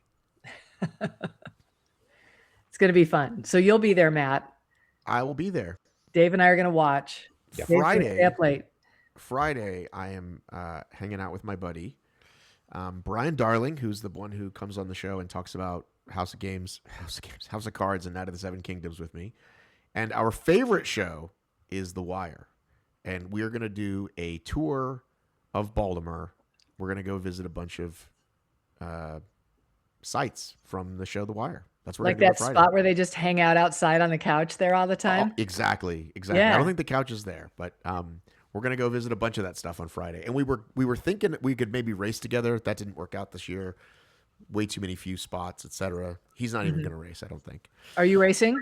I'm racing. You should remember that. I should remember. Matt Duvall and I are racing because I only run with guys named Matt, unless it's Cheryl. And I'm going to take the same exact strategy that you and I did, Cheryl, except run a little faster. Just that much, right? So what did you do? What did you and I do? 9:15s? We did like 9:10, 9:15. Yeah. So I'm going to go for 9 and we'll see what happens. Oh, geez. Okay. Should I say 9:05? I think 9:05. Okay. 9:05 is what I'll go for then, using my Stride app and to watch my paces. So that's what I should go for, 9:05. Let's not. Yeah, I think 9:05 you're going to be really happy with. Yeah, 9:05 in the beginning, and if on the last couple you feel it, then you can pick it up. Yeah.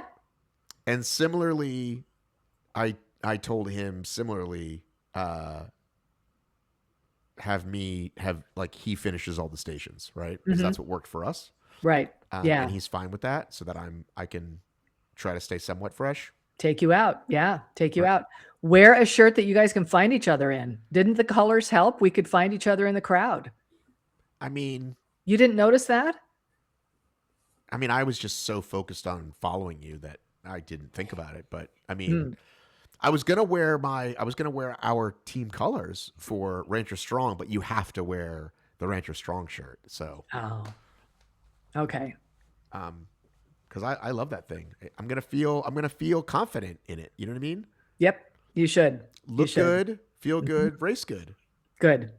My husband and I are doing DECA teams in Anaheim, and he wants to wear that color. And I'm like, but that's the color I wear with Matt. I don't know how I feel about that. He's a lot. I'm okay with it if you're okay with it. Okay. All right. We'll discuss.